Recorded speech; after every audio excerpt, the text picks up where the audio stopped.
Gelencén vagyunk. Egyike a legmagasabb lélekszámmal rendelkező településeknek. A nevét megint úgy nem ismerjük, mint Covasna megye annyi sok helyiségének a nevét. Az legutolsó székely letelepedés, amelyik már jelzi 1332-ben, hogy itt már olyan falvak voltak, hogy templomok volt, a római katolikus papoknak a nevét is ismerjük, és azt, hogy mennyi banálist fizetett a római pápának.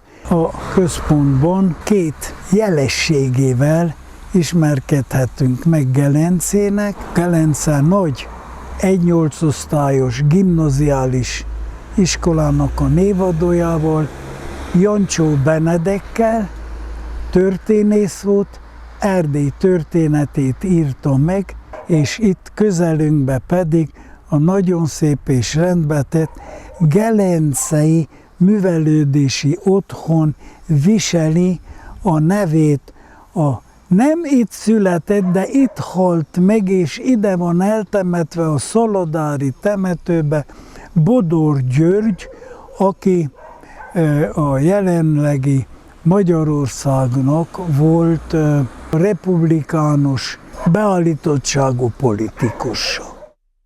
Az alapjait a templomnak feltételezik, hogy a román korba is építették, és arra épült rá másodszor a 15. században gótikus stílusban a második templom. Tulajdonképpen a gótika idejéből a szentélynek megmaradtak az eredeti mértműves ablakai, később a gótikára rájött a reneszánsz.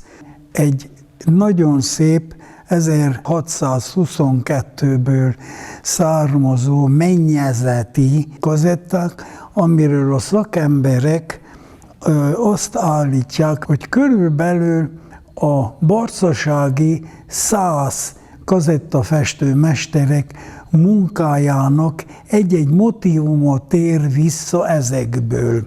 14. századból fennmaradtak a falképek, a festett falképek. A Szent László freskónak az első része a kivonulása Nagyváradi várból van, utána pedig a harci jelenet következik, ahol Szent László király megverekedett a kunokkal, utána, amikor megmentés levágja a kunharcosnak a lábát, és az utolsó hiányzik.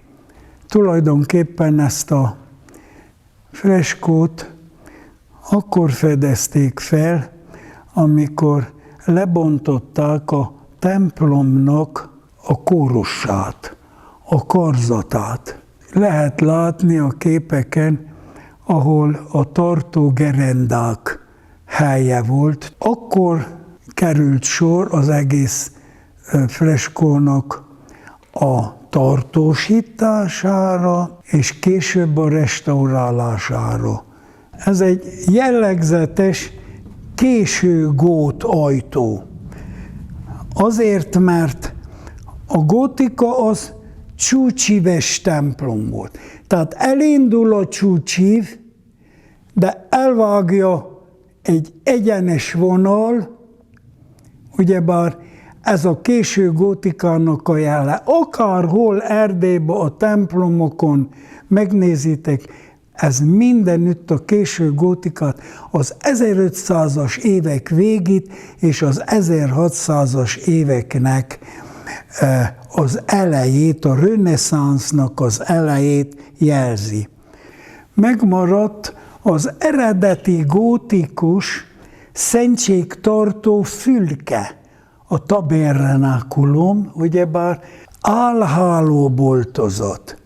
Ez egy hálóboltozat, Az eredetinek az alapján megcsinálták kerámiából, érted, ezeket az elemeket, berakták, és később le is festették, jelezték arra, hogy ez hasonlít a régi eredetihez. A barokk korszakban készült a templomnak a főoltára, és nyilván, hogy a főoltára az Szent Imre herceget jelképezi, aki később aztán magyar király is volt. Tehát az oltáron van Szent Imre herceg, és Szent László pedig a főszereplő, a főfreskó.